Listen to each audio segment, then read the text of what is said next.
পার্শ্ব শিক্ষক এসএসকেএমএসকে শিক্ষাবন্ধু পৌরসভা মাদ্রাসার সকল কর্মী, রাজ্যের আরও যারা চুক্তিভিত্তিক কর্মী রয়েছেন, শিক্ষক বা শিক্ষাকর্মী, তাদের প্রত্যেকের বেতন বৃদ্ধি কীভাবে হবে, কি বলছে নেতৃত্বরা?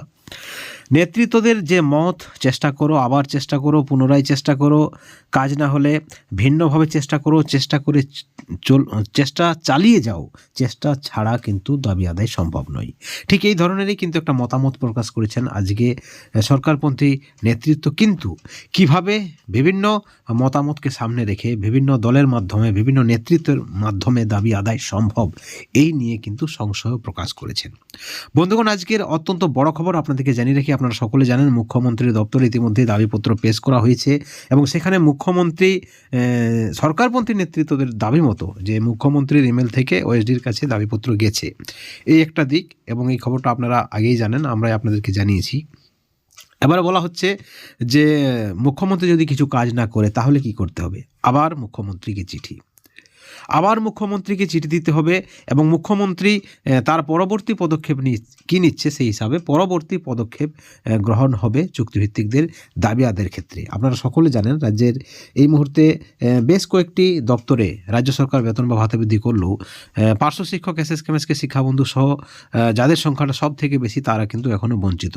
তারা অনেকেই 20 বছর পর্যন্ত চাকরি করে গেছেন, কিন্তু এই মুহূর্তে যে বেতন বা ভাতা পাচ্ছেন 10,000-13,000 টাকা, সেই টাকায় সংসার চলে না। এবং মুখ্যমন্ত্রীর কাছে এই দাবিপত্র যদি বারবার যায়, ভিন্নভাবে যায়, একাধিকবার যায়, তাহলে কিন্তু কোথাও না কোথাও ভাবতে বাধ্য হবে এবং সেটা 2026-এর বিধানসভা নির্বাচনের আগেই ভাবতে বাধ্য হবে, যেমনটা কিন্তু মনে করছেন সরকারপন্থী নেতৃত্বরা। এখন প্রশ্ন উঠছে, সরকারপন্থী নেতৃত্বদের এই যে চেষ্টা, বারবার সরকারের সাথে আলোচনা, বারবার সরাসরি মুখ্যমন্ত্রীকে দাবিপত্র দেওয়া, এই চেষ্টায় রাজ্যের বাকি যারা বঞ্চিত, যারা দীর্ঘদিন ধরে বঞ্চনার শিকার, যাদের আর্থিক কন্ডিশন এই মুহূর্তে মোটেই ভালো নয়, অনেকেই না খেতে পেয়ে অন্যান্য কাজ করছেন, কেউ বিড়ি বাঁধছেন, কেউ শ্রমিকের কাজ করছেন, কেউ লেবার মজুরি করছেন, কেউ আবার টোটো চালাচ্ছেন, কেউ রাজমিস্ত্রির কাজ করছেন, তারা কতটা বিশ্বাস করবে? অনেকেই না খেতে পেয়ে মারা যাচ্ছেন, অর্ধাহারে অনাহারে থাকতে হচ্ছে, অনেকেই বিনা চিকিৎসায় মারা যাচ্ছে, অনেকে এই মুহূর্তে কঠিন অসুখে ভুগছেন, তারা কি করবেন? কারণ এই মুহূর্তে যে বেতন বা ভাতা, তা কিন্তু একেবারে কম না বললেই চলে। এবং বর্তমানে বাজার দ্রব্যের যেভাবে মূল্য বৃদ্ধি হচ্ছে এবং সেই সঙ্গে চিকিৎসা জগতে যদি আপনারা খরচ দেখেন, ডাক্তারের ফি থেকে শুরু করে মেডিসিনের যে দাম, অন্যান্য টেস্টের যে রেট রয়েছে এই মুহূর্তে, তা কিন্তু অত্যন্ত বেশি। সেই পরিপ্রেক্ষিতে একজন চুক্তিভিত্তিক শিক্ষক, শিক্ষাকর্মী বা কর্মী, সেখানে সকলেই থাকছেন, ভিআরপি থেকে শুরু করে ভোকেশনাল টিচার থেকে শুরু করে পার্ট টাইম শিক্ষক থেকে শুরু করে পার্শ্ব শিক্ষক থেকে শুরু করে এসএসকেএমএসকে থেকে শুরু করে একাডেমিক সুপারভাইজার থেকে শুরু করে পৌরসভা মাদ্রাসার সকল ধরনের কর্মী, অর্থাৎ রাজ্য সরকার যে যতগুলি কর্মী নিয়োগ করেছেন বিভিন্ন সময়ে, সেই রাজ্য সরকার হোক বা রাজ্য কেন্দ্র মিলিতভাবে হোক, অর্থাৎ এসএসএম কর্মীরা হোক, সকলের যা কন্ডিশন রয়েছে এই মুহূর্তে, তা কিন্তু চরম লাঞ্ছনা বলতে পারেন, বঞ্চনা বলতে পারেন। অর্থাৎ এই বঞ্চনা থেকে কিভাবে মুক্তি হবে? সরকার কি একেবারে চোখ বুজে নিয়েছে এই সকল চুক্তিভিত্তিক শিক্ষক বা শিক্ষাকর্মী বা কর্মীদের দাবি আদায়ের বিষয়ে? সরকারপন্থী নেতৃত্বরা বারবার দাবি করছেন যে এবার হয়তো হবে, এবার হয়তো তাদের জন্য সরকার কিছু একটা করবে। ঠিক এই ধরনের কিন্তু একটা আভাস মাঝে মধ্যেই এসেছে সরকারের কাছ থেকে। এখনও যেটা বলা হচ্ছে যে সরকার, মা মাটি মানুষের সরকার, মমতাময়ী মুখ্যমন্ত্রী অবশ্যই চুক্তিভিত্তিকদের বঞ্চনার অবসান ঘটাবেন এবং তারা আশাবাদী এই সরকারই তাদের দাবি পূরণ করবেন এবং তার জন্য তারা বিভিন্নভাবে চেষ্টা করবেন বা চেষ্টা করতে চলেছে, যেমনটা কিন্তু বার্তা রয়েছে। মুখ্যমন্ত্রীর কাছে একবার দাবিপত্র দেওয়া হয়েছে, আবার দাবিপত্র দেওয়া হবে, ভিন্নভাবে দাবিপত্র দেওয়া হবে, বারবার দাবিপত্র দেওয়া হবে, তাছাড়া আর উপায় কি আছে, যেমনটা মনে করছে সরকারপন্থী নেতৃত্বরা।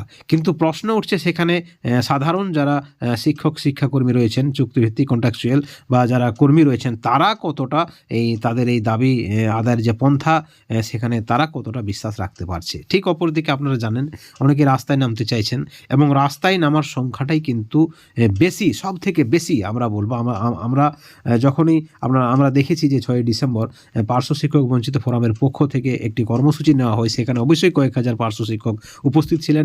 ইতিমধ্যে এসএসকে এমএসকেরা জেলায় জেলায় ডেপুটেশন দিতে শুরু করেছেন। তাদেরও উদ্দেশ্য, তারা কিন্তু রাস্তায় নামবেন পরবর্তী ক্ষেত্রে সরকার যদি তাদের দাবি পূরণ না করে, এসএসকে এমএসকেগুলিকে সরকার যদি না বাঁচায়। ঠিক একইভাবে শিক্ষাবন্ধু বা আরও যারা কর্মী রয়েছেন পৌরসভা মাদ্রাসার সকলের সঙ্গে আমরা যোগাযোগ করেছি, সকল নেতৃত্বদের সঙ্গে আমরা সরাসরি কথা বলেছি। কিন্তু এই মুহূর্তে আমাদের কাছে যে খবর রয়েছে যে প্রত্যেকেই কিন্তু রাস্তায় নামতে চলেছে বা রাস্তায় নামার জন্য প্রস্তুত হয়েছে। এবং অনেকেই বলছেন সরকারপন্থী নেতৃত্বরাও রাস্তায় নামুক, তাদের মাধ্যমে যদি রাস্তায় নামা হয় সেখানে কোনো সরকার বিরোধিতা থাকছে না, সরকারের বিরুদ্ধে কোনো স্লোগান থাকছে না। সকলেই কিন্তু চাইবেন সরকারের উপর দৃষ্টি আকর্ষণ করার, সকলেই চাইবেন মাননীয় মুখ্যমন্ত্রী তাদের দিকে দৃষ্টি দেখ এবং তাদের যে দীর্ঘদিনের বঞ্চনা, প্রায় 15 বছর 20 বছরের যে বঞ্চনা, সেই বঞ্চনার অবসান হোক। আপনারা সকলে জানেন গ্রুপ সি গ্রুপ ডি কর্মীদের জন্য 1/3/2024 যে নির্দেশ, অনেকে বলছেন এটা শুধুমাত্র গ্রুপ সি এবং গ্রুপ ডিদের জন্য, কোনোভাবেই চুক্তিভিত্তিক শিক্ষাকর্মীদের জন্য নয়। অর্থাৎ কোথাও না কোথাও শিক্ষক বা শিক্ষাকর্মীরা যারা দেশ গড়ার কারিগর, যারা শিক্ষার সঙ্গে যুক্ত, যারা আপনাদের ছেলে মেয়েদের ভবিষ্যৎ গড়ছে, তারা একজন গ্রুপ সি গ্রুপ ডি কর্মীদের থেকেও কম বেতন বা ভাতা পাবে। যাদের সংসারটা কীভাবে চলবে সেটা নিয়ে তারা ভাবতে পারছে না, তাদের পরিবারের কি হবে, তাদের ছেলে মেয়ের ভবিষ্যৎ কি হবে। ঠিক এই পরিপ্রেক্ষিতে শিক্ষাদান আদৌ কতটা সম্ভব বা শিক্ষাদান হচ্ছে কিনা শিক্ষা কেন্দ্রগুলিতে, এটাও কিন্তু ভাবার বিষয়। এবং এই বিষয়ে শুধুমাত্র চুক্তিভিত্তিক শিক্ষক বা তাদের পরিবারগুলি ভাববে বা তারাই রাস্তায় নামবে, তারাই তাদের বেতন বা ভাতা বৃদ্ধির দাবি করবে, সেটাও কিন্তু সঠিক নয়। কারণ আপনাদের ছেলেমেয়ের ভবিষ্যৎ তাদের হাতে। কারণ এই সকল চুক্তিভিত্তিক শিক্ষাকর্মী যারা রয়েছেন পার্শ্ব শিক্ষক হিসাবে, এসএসকে এমএসকে হিসাবে বা অন্যান্য যারা রয়েছেন শিক্ষাকর্মী, তারা কি তারা সকলেই জানেন আপনারা, তারা হচ্ছে কন্ট্রাকচুয়াল, কিন্তু তারা স্থানীয়ভাবে নিয়োগ। তাই অভিভাবকদের তাদের প্রতি একটা বেশি আস্থা থাকে, তারা অভিভাবকদের সঙ্গে অতি পরিচিত, ঘরোয়া তাদের একটা সম্পর্ক থাকে। এমতো অবস্থায় অনেকে বিশ্বাস করেন যে তাদের ছেলে মেয়ে যেহেতু এলাকার মাস্টার রয়েছে এবং সেখানে পড়াশোনাটা ভালো হবে, শিক্ষাদানটা ভালো হবে। কিন্তু আদৌ কি সেটা হচ্ছে? এবং যদি হচ্ছে না, আমরা মনে করি না হচ্ছে না, কারণ রাজ্যে যে সমস্ত চুক্তিভিত্তিক শিক্ষাকর্মী যারা রয়েছেন তারা কিন্তু তাদের দায়িত্ব, তাদের কর্তব্য সঠিকভাবে পালন করে। কিন্তু একই সঙ্গে প্রশ্ন উঠছে যে খালি পেটে কিভাবে শিক্ষাদান সম্ভব? একজন শিক্ষক যেখানে দেখছেন স্থায়ী শিক্ষকের যে বৈভব বা তার যে লাইফস্টাইল এবং তিনি কিভাবে আসেন, তার যে বেতন বা ভাতা আপনারা সকলে জানেন 40,000, তার থেকেও বেশি। সেখানে একজন পার্শ্ব শিক্ষক 10,000, একজন এসএসকে এমএসকে 10,000, সেখানে কিভাবে টেক্কা দেবে? একজন চুক্তিভিত্তিক শিক্ষক বা শিক্ষাকর্মী, তার ছেলেমেয়েরা কি খাবে, তার পরিবারটা কীভাবে চলবে, সেটা নিয়ে অবশ্যই ভাববে। এবং সেই ভাবনায় আদৌ কি তিনি সঠিকভাবে শিক্ষাদান করবে, সেটাও কিন্তু একটা ভাবার বিষয়। অর্থাৎ সব দিক থেকে যদি বিচার করতে হয়, এই সকল চুক্তিভিত্তিকদের পর্যাপ্ত পরিমাণে বেতন বা ভাতা দিতে হবে শিক্ষার স্বার্থে। এই সকল চুক্তিভিত্তিক শিক্ষক বা শিক্ষাকর্মীদের উপযুক্ত বেতন দিতে হবে শিক্ষার স্বার্থে, এবং যে দায়িত্বটা রাজ্যেরও এবং কোথাও না কোথাও কেন্দ্রেরও। কি মনে হয় আপনাদের? অবশ্যই আপনাদের মতামত আপনারা চ্যানেলের কমেন্ট সেকশনে কমেন্ট করে জানাবেন। সকলে ভালো থাকবেন, সুস্থ থাকবেন।